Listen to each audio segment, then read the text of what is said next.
أما بعد فقد قال الله تعالى في كلامه المجيد والفرقانه الحميد. أعوذ بالله من الشيطان الرجيم. بسم الله الرحمن الرحيم. المال والبنون زينة الحياة الدنيا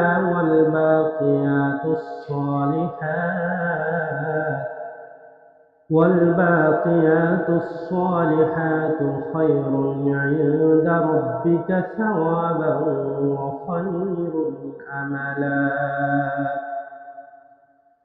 وقال رسول الله صلى الله عليه وسلم: كلكم راع وكلكم مسؤول عن رعيته. إن الله وملائكته يصلون على النبي يا أيها الذين آمنوا صلوا عليه وسلموا تسليما.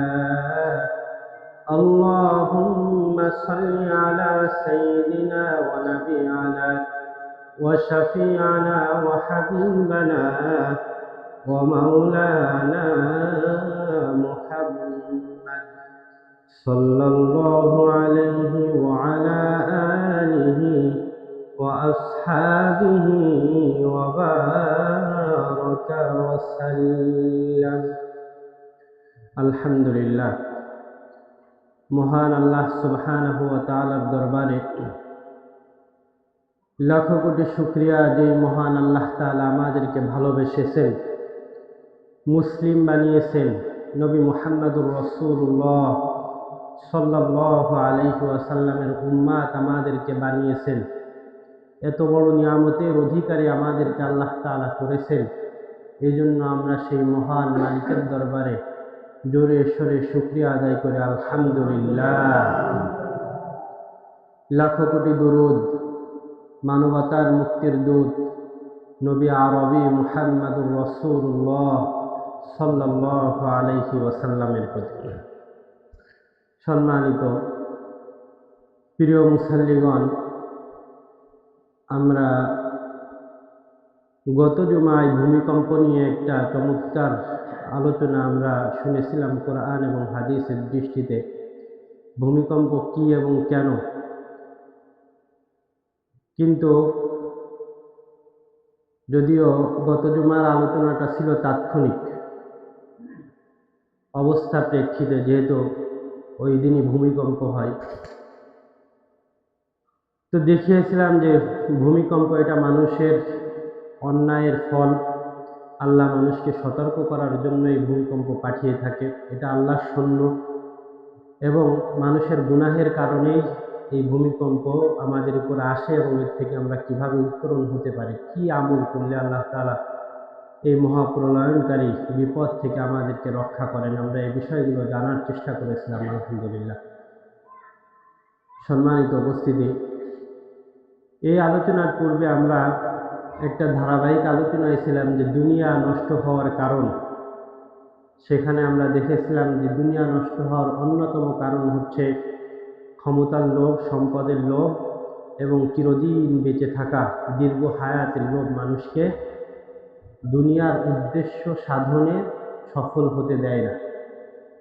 এর পরের আলোচনায় আমরা যে বিষয়গুলো দেখতেছিলাম যে সম্পদের লোভ, সময় বা চিরদিন বেঁচে থাকার লোভ, ক্ষমতার লোভ, এগুলো যদি দুনিয়াকে নষ্ট করে দেয়, সফল হতে যদি অন্তরায় তৈরি করে, তাহলে এগুলোর সমন্বয় আমরা কিভাবে করতে পারি, যেহেতু এগুলো ছাড়া মানুষ আবার চলতেও পারে না।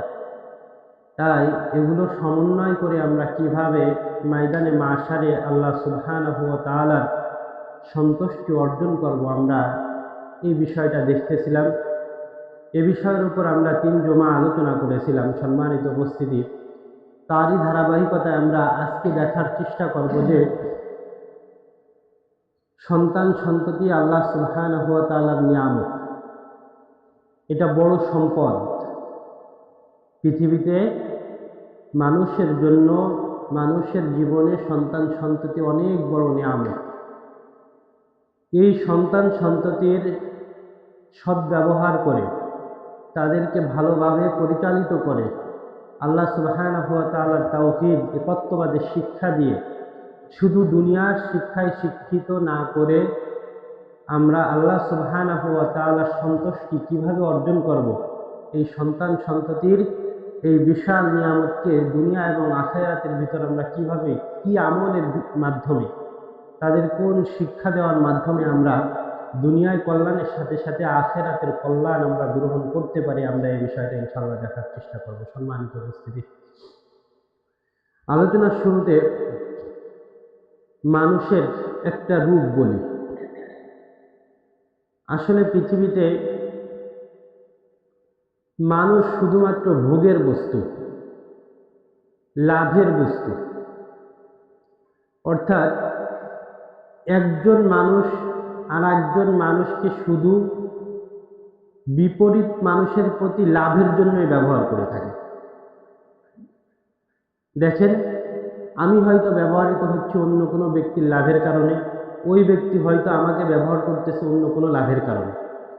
অর্থাৎ পারস্পরিক সম্পর্ক, উঠা বসা, লেনদেন, জ্ঞান গরিমা যা কিছু আছে না কেন, সব কিছুতে দেখেন এক মানুষের থেকে অপর মানুষ শুধু লাভই খোঁজে। কথাটা কি সত্য না মিথ্যা বলেন তো? এটা কিন্তু একটু গভীরতার কথা, গভীরের কথা। মানুষ শুধু একে অপরের থেকে লাভ খোঁজে, কেউ কিন্তু ক্ষতি চায় না। কিন্তু এই লাভবান ব্যক্তিগুলোই ওই মানুষকে কোনো না কোনোভাবে বিপদে ফেলতেছে। দেখেন, আমরা যদি একটা শরীরের দিকেই তাকাই, একদিকে যদি কোনো ব্যক্তি স্বাস্থ্য হানি থাকে, তার স্বাস্থ্য কম থাকে, ডাক্তারের কাছে যাবেন, ডাক্তার বলবে যে তোমার এই স্বাস্থ্য ঠিক রাখার জন্য খাদ্য খাবার ইত্যাদি, গোশ, মাছ, মাংস এগুলো তোমাকে খেতে হবে, বলে কি না? বলে না? যখন ওই ব্যক্তি স্বাস্থ্যবান হয়ে যায়, যখন তার ওভারওয়েট হয়ে যায়, তখন ওই একই ডাক্তার আবার কি বলে? আরো বেশি বেশি করে খাও, তাই বলে? হ্যাঁ, কমাও। আর যখনই কমাতে যায়, তখন দেখেন আরো কত অংশ তার কাছে চলে আসতেছে। কেউ বলবে তুমি জিম করো, কেউ বলবে এই করো ওই করো, নানান দিকে দেখেন আপনাকে নিয়ে কত মানুষ লাভের দরজা খুলে নিয়ে বসে আছে। সত্য কিনা? ডাক্তার থেকে শুরু করে নিয়ে পারিপার্শ্বিক যত দিকে আপনি ছড়াই গেলেন, শুধু আপনার থেকে মানুষ কি করবে? লাভই খুঁজবে। তো দেখা যায় যে পৃথিবীতে আসলে মানুষ হচ্ছে অপরের লাভের বস্তু, অপরের দ্বারা শুধু ব্যবহার হয়। তো এই কথাটা বললাম হচ্ছে এই জন্য যে মানুষ তার সংসার, তার সন্তান সন্ততি, তার অর্থ সম্পদ যা কিছু পৃথিবীর জন্য ব্যয় করুক না কেন, এই পৃথিবীতেই থেকে যাবে, অপরে ভোগ করবে। আপনি যদি আখিরাতের জন্য ব্যয় না করেন, এই যা কিছু কোনো কিছু আপনার জন্য কোনো কাজে আসবে। কথাটা সত্য কিনা?